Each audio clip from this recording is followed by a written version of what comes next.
मैं बाकायदा एक क्वालिफाइड डॉक्टर हूँ। ये आपकी खाम ख्याली है कि ऑडियंस जो है वो गलत चीज़ मांगती है। बात ड्रामे की होती है शजर साहब। वो लोग बहुत सारे आ गए जिन्हें काम नहीं आता, तो उन्होंने तो फिर ऐसी बातें ही करनी है ना। मौला जट फिल्म भी एक ही हुई है और अल्लाह के हुक्म से थिएटर की दुनिया में फिर मौला जट ड्रामा भी एक ही हुआ है।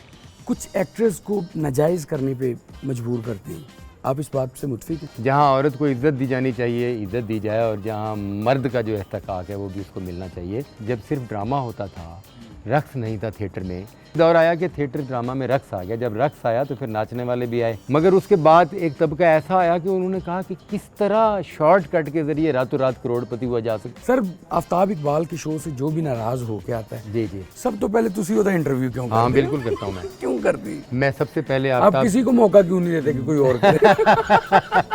किसी और ने उस तरीके से करना नहीं जिस तरह मैंने कहा। उन्होंने आफ्ताब इकबाल साहब की खुशामद को जो है वो उसमें बरकरार रखना है। आफ्ताब इकबाल साहब एक पढ़े लिखे आदमी हैं, काबिल आदमी हैं। उन्होंने ही कहा कि यार बड़ी फिरौनी है तो उसके बंदे में। अगर मेरी थिएटर इंडस्ट्री में से बहुत सारे फनकारों ने जाकर आफ्ताब इकबाल के प्रोग्राम को चमकाया है, वहाँ मेहनत की है, और उसकी वजह से आफ्ताब इकबाल साहब भी प्रमोट हुए हैं, वो आर्टिस्ट भी प्रमोट हुए हैं, तो वो सब अच्छे हैं।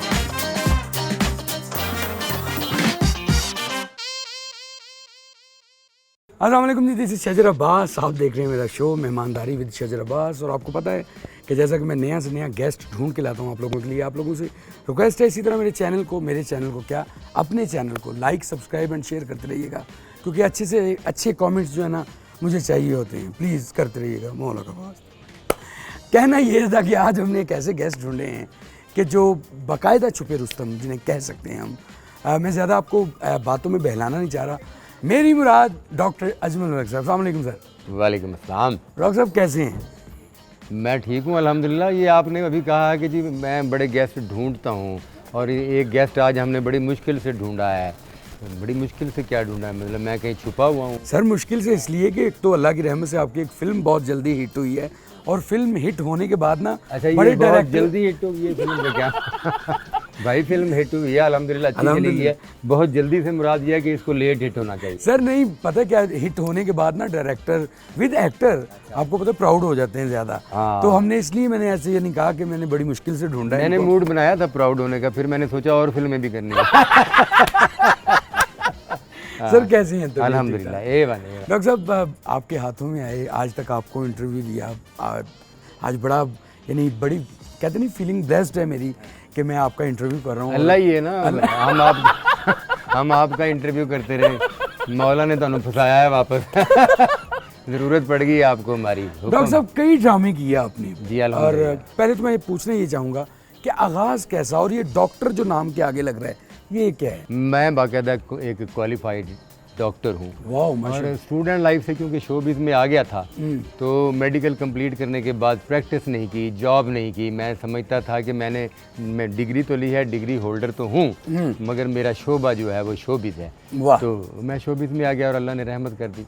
तो डॉक्टर किस चीज़ के थे? स्पेशलिस्ट? नहीं, मैं स्पेशलिस्ट नहीं, मैं ग्रेजुएट हूँ। मैंने MBBS किया है कायदे आज़म मेडिकल कॉलेज भावलपुर। माशाल्लाह माशाल्लाह माशाल्लाह माशाल्लाह। डॉक्टर साहब सॉरी, आज के बाद दवाई लेने आपसे ही आऊँगा। अच्छा, मुझे पता होता कि आपने इस बात के बाद मेरे घुटनों को हाथ लगाना, तो मैं बहुत पहले बता देता आपको। इस तो पहले तो तुसी पता नहीं किस सोच नाल गोडियां ते हथ लाते। डॉक्टर साहब इस फील्ड में कैसे आना होगा? बस इस फील्ड में ऐसे यूँ आना होगा। नहीं फिर भी होता है ना कि थोड़ा सा। एक ड्रामा था, बड़ा हिट हुआ था उस वक्त, अंधेरा उजाला, PTV का बड़ा हिट प्ले था, और मैं उस वक्त स्कूल का स्टूडेंट था जी। तो एक स्कूल के स्टूडेंट की ज़रूरत थी उस वक्त। जो एक शॉट करता था TV ड्रामे के, एक सीन में आता था, वो सुबह बाकायदा मकबूल हो जाता था, कोई ऑप्शन नहीं था ना PTV के बगैर। तो वो एक एपिसोड मैंने किया, और उसके बाद मैं वापस अपने शहर भावलपुर गया। तो स्कूल में क्लासेस में गया तो टीचर भी रिस्पेक्ट कर रहे हैं, स्टूडेंट्स भी जो है वो ऑटोग्राफ ले रहे हैं। उस वक्त सेल्फी का दौर तो था नहीं, बस तो बड़ी इज्जत कदर। और फिर बाजार भी जा रहा हूँ तो ख़वातीन भी रोक रही हैं, एक सीन करने थे। वाह। मैंने कहा यार ये तो बड़ा अच्छा काम है। फेम जो है ना वो किसको नहीं चाहिए, फेम और आर्टिस्ट जो होता है ना उसके अंदर एक ख्वाहिश छुपी होती है फेम की। वो उसको समझ नहीं आ रही होती है कि उसको क्या चाहिए। जब वो उसको फेम मिलना शुरू होता है तो फिर उसको समझ आती है कि उसको ये चाहिए, और यही चीज़ जो होती है वो आर्टिस्ट को शोबिज़ में ले आती है। डॉक्टर साहब आप राइटर डायरेक्टर भी हैं माशाल्लाह, और स्टेज ड्रामा फ्लॉप होने की वजह, सबसे बड़ी वजह तो आज बताएं। स्टेज ड्रामा फ्लॉप होने की, इसमें स्क्रिप्ट कमज़ोर है या क्या प्रॉब्लम है? नहीं, स्टेज ड्रामा फ्लॉप नहीं हुआ। अगर स्टेज ड्रामा फ्लॉप होता तो हर साल 2, 4, 5, 10 नए थिएटर ना बनते। वाह। उन थिएटरों में जो है वो ड्रामे होते हैं तो थिएटर बनाए जाते हैं। बहुत अच्छी। थिएटर इंडस्ट्री में इजाफा हो रहा है, आर्टिस्टों में इजाफा हो रहा है, देखने वालों में इजाफा हो रहा है। हाँ, अलबत्ता आपका जो काम है, आपके काम का जो मयार है, वो मयारी लोग जो है वो बड़े कम रह गए हैं। अच्छा, ये सवाल करते हुए ना मेरा एक दिल में खुद भी आ रही है कि क्या राइटर खुद गंदी जुगतें करवाते हैं? आप करते हैं आप जैसे दोस्त करते हैं, हालांकि आप बड़े अच्छे एक्टर हैं। आपको ज़रा थोड़ा खींचा जाता है ना, तो आप लोग इतना अच्छा काम करते हैं कि हमें भी घर जाके सुख की नींद आती है। और आप दोस्तों की, आप फनकारों की वजह से लोग हमारी रिस्पेक्ट करते हैं कि यार इनका ड्रामा है और इनके ड्रामे में छज्जर अब्बास ने इतना आला रोल किया है। मगर फिर पता नहीं आपको क्या होता है कि आप जो है नहीं सर, एक्चुअली बात पता है क्या, मैं आपको बताता चलूँ। बात ये है कि एक ऑडियंस भी इन चीज़ों को मांगने लग गई है। नहीं, गलत बात है। बहुत अच्छी जी, बात, गलत बात है। यही मैं पूछ रहा हूँ। ये आपकी खाम ख्याली है कि ऑडियंस जो है वो गलत चीज़ मांगती है। आप देखें ना, ऑडियंस अगर गलत चीज़ मांगती, जब ड्रामा ख़त्म होता है, आप लोग ये कहते हैं कि जी पब्लिक रक्स देखने आती है। रक्स देखने आती है, ठीक है जी। अगर पब्लिक रक्स देखने आती है, लोग जी फोहिश जुगतें सुनने आते हैं। अगर पब्लिक फोहिश जुगतें सुनने आती है, तो जब ड्रामे का शो ख़त्म होता है तो पब्लिक निकल कर ये क्यों कहती है कि ड्रामा अच्छा था या ड्रामा बुरा था। बहुत अच्छी, वाह वाह। बात ड्रामे की होती है शजर साहब। ये मतलब देखें, किसी काम की जब कैपेसिटी बढ़ती है, थिएटर बढ़ते हैं, आर्टिस्ट कम हो गए हैं, काम करने वाले आर्टिस्ट कम हैं, तो फिर वो लोग बहुत सारे आ गए हैं जिन्हें काम नहीं आता, तो उन्होंने तो फिर ऐसी बातें ही करनी है ना। तो थिएटर वालों ने थिएटर चलाने हैं, तो बस ये सारा सिलसिला है। सर, आपका एक बहुत हिट ड्रामा, जी जी, और मुझे यानी मैं बजाते खुद उस ड्रामे का बहुत फ़ैन, बहुत देर वो महफिल थिएटर में चला, मौला जट। जी जी, आप समझ गई। अल्हम्दुलिल्लाह। ये ख्याल कहाँ से आया कि एक दफ़ा फिर दुनिया को मौला जट दिखाया जाए?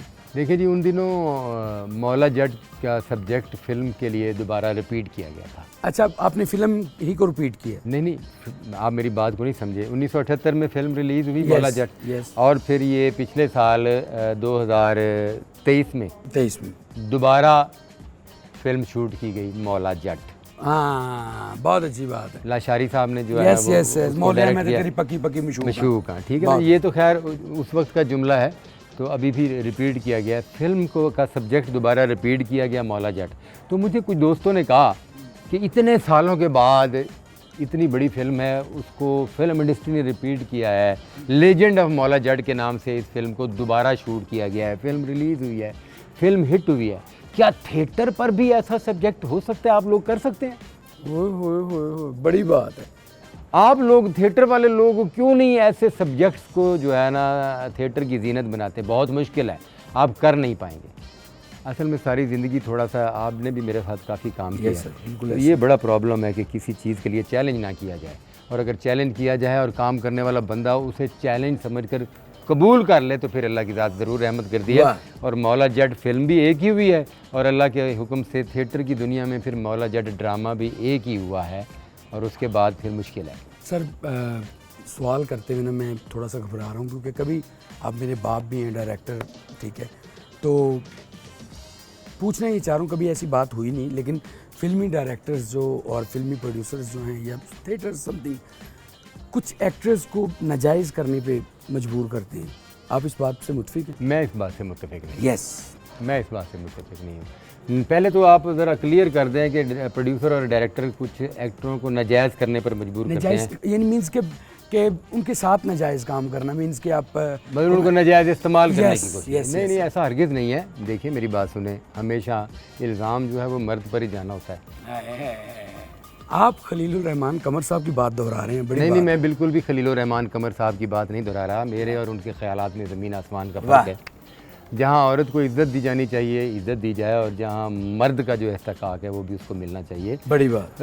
वो सिर्फ एक डगर पर चलते हैं। मेरे वो सीनियर हैं, मगर मुझे इस हवाले से उनसे इख्तलाफ है। देखिए, गुजारिश ये है कि माजी में जब सिर्फ ड्रामा होता था, रक्स नहीं था थिएटर में, तो आर्टिस्ट ढूंढे जाते थे, ख़वातीन आर्टिस्टें भी ढूंढी जाती थी, मेल फीमेल आर्टिस्टों पर मेहनत की जाती थी, तब समीना अहमद पैदा होती थी, सबा परवेज़ पैदा होती थी। बहुत बड़ी बात। ठीक है जी। फिर एक दौर आया कि थिएटर ड्रामा में रक्स आ गया। जब रक्स आया तो फिर नाचने वाले भी आए, वाह, बिल्कुल सही बात। और एक्टर जो है उसका, वो खातून एक्टर जो है उसका एक अपना तरीक़ाकार है कि उसको कोई मर्द पसंद आया या कोई मर्द ने फील्ड में से डायरेक्टर प्रोड्यूसर ने अपनी साथी फनकारा को पसंद किया है, और अगर दोनों के जहन मिल गए हैं तो आपने देखा कि कई जोड़े बने और कामयाब रहे, और अगर जहन नहीं मिला तो वो खामोशी से अपनी राहें उन्होंने जुदा कर ली हैं। बहुत अच्छी बात। मगर उसके बाद एक तबका ऐसा आया कि उन्होंने कहा कि किस तरह शॉर्टकट के ज़रिए रातों रात करोड़पति हुआ जा सकता है या रातों रात स्टार बना जा सकता है, तो उन्होंने इस्तेमाल किया उस तबके ने डायरेक्टर और प्रोड्यूसर को। औरत, मैं नहीं समझता औरत इस तरह की हरकत कर सकती है। हवा की बेटी है, हमें तो वो हर हवाले से काबिल एहतराम है, हमारे लिए हर हवाले से औरत जो है वो हमारी माँ भी है, बहन भी है, बेटी भी है। मगर जब औरत नेगेटिव होती है और फिर वो अपने ख़ास मकासद के लिए मर्द को इस्तेमाल करती है, जब वो इस्तेमाल कर लेती है तो उसके बाद फिर उसको याद आता है कि मैंने नहीं, इसने मुझे इस्तेमाल किया। वाह वाह वाह। सर एक बात मैं जो एक ही करना, एक ही करूँगा। हाँ। इख्तलाफ तो नहीं कह सकता, लेकिन मुझे है भी आपसे। जी जी सर, आफ्ताब इकबाल के शो से जो भी नाराज़ होके आता है, जी जी, सब तो पहले तुसी होता इंटरव्यू क्यों करते? हाँ बिल्कुल करता हूँ मैं। क्यों करती? मैं सबसे पहले आप किसी को मौका क्यों नहीं देते कि कोई और करे?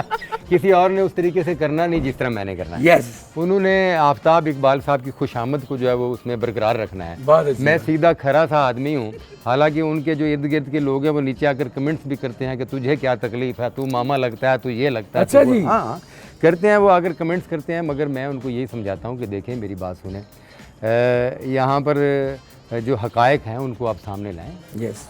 किसी को खुदा ना खास्ता आप इतनी उसकी रिस्पेक्ट करें। आफ्ताब इकबाल साहब एक पढ़े लिखे आदमी हैं, काबिल आदमी हैं। यस। मगर मुझे जो भी उसके साथ काम करने वाला मिला है, उनके साथ काम करने वाला, उन्होंने ही कहा कि यार बड़ी फिरौनियत है उसके बंदे में, उसमें ये नेगेटिव। देखिए थिएटर फील्ड के जो लोग, जो फनकार हैं ना, वो मेरी ज़ात का, मेरी ज़िंदगी का हिस्सा है। वाह। अगर मेरी थिएटर इंडस्ट्री में से बहुत सारे फनकारों ने जाकर आफ्ताब इकबाल के प्रोग्राम को चमकाया है, वहाँ मेहनत की है, और उसकी वजह से आफ्ताब इकबाल साहब भी प्रमोट हुए हैं, वो आर्टिस्ट भी प्रमोट हुए हैं, तो वो सब अच्छे हैं। और अगर मेरी थिएटर इंडस्ट्री के लोग मेरे वजूद का जो हिस्सा है, उनको उनकी उस प्रोग्राम के ज़रिए या उस प्रोग्राम में या उस प्रोग्राम से वाबस्ता लोग तज़हीक करें, मैं कभी खामोश नहीं बैठूँ। सर थिएटर की दुनिया में सबसे अच्छी दोस्ती किसके साथ? देखिए ताल्लुक़, रिश्ते, बड़े अजीम रिश्ते बहुत सारे फ़नकारों के साथ। रज़ी खान, साकी खान, शजर अब्बास तो मेरा बेटा है, क्योंकि आपके वालिद जो हैं वो मेरे बाप थे, वो बड़े डायरेक्टर थे, और आपने उसके बाद वो दर्जा हमें दिया बड़े भाइयों का, बाप का। आप हैं इसका? बहुत सारे, हामिद रंगीला साहब, मैं लिस्ट एक, शकील चांद साहब, बड़े, मगर मेरा याराना जिसे कह सकते हैं दोस्ताना, वो कैसर पिया और शाहिद खान साहब। और फिर मेरे लिए काबिल एहतराम रिश्ता भी है, मगर मेरी वो बहुत प्यारी दोस्त हैं, हम दुख सुख के साथी, वो आफरीन परी हैं। वाह वाह। इनसे जो वो रिश्ते हैं, ताल्लुक़ हैं, बाकी तो सारे मेरे अपने हैं। फील्ड में लव? हाँ जी, बहुत सारे लोगों से हुआ। हाँ जी। बात आप गोल करके लास्ट यानी क्वेश्चन है ये फील्ड में किसी से लव? आज से 10 साल पहले पूछने वाला सवाल आप आज पूछ रहे हैं, थोड़ा लेट हो गए। अच्छा जी, पाकिस्तान के डायरेक्टर माशाल्लाह, आपका पसंदीदा डायरेक्टर? जी आपका पसंदीदा? नहीं, मैं मेरी बात सुने, देखें जहाँ तक बात पसंदीदा डायरेक्टर्स की है, तो वो बहुत सारे डायरेक्टर्स जो हैं वो काम छोड़ चुके हैं। मसलन इरफान खोसट साहब बहुत बड़े डायरेक्टर, मुनीर राज साहब का मैं बड़ा फ़ैन हूँ, मैंने उनके ड्रामे पढ़े, मैंने उनके ड्रामे देखे। नाहिद खानम साहब बहुत बड़ी डायरेक्टर सर, ये तो मगर इस दौर के यानी ये इस जॉनरे में वन एंड ओनली नसीम दिखी। वाह, बहुत बड़े डायरेक्टर, बहुत बड़ी बात सर, क्या बात है। सर मैं अभी एक निजी थिएटर से इंटरव्यू करके आ रहा हूँ, और वहाँ पे भी डायरेक्टर्स की बात हुई ना, तो आप दोनों के नाम आए कि नसीम विक्की साहब और डॉक्टर अजमल मलिक साहब, और आप लोग वाकई हमारे मुल्क का सरमाया है। नसीम विक्की साहब तो लेजेंड, एक्टर भी बहुत बड़े हैं, आप डायरेक्टर बहुत बड़े हैं, और डायरेक्टर भी, डांसर भी, यानी वो तो हर फन मौला है, मालिक उनको मल्टी सदा आपको सलामत रखे। थैंक यू सो मच, बहुत शुक्रिया। नाज़रीन, आप देख रहे थे हमारा शो मेहमानदारी विद शजर अब्बास। इंशाल्लाह नेक्स्ट गेस्ट के साथ अगले एपिसोड में आपसे मुलाकात होगी। Thank you so much. चलते हैं, पाकिस्तान जिंदाबाद।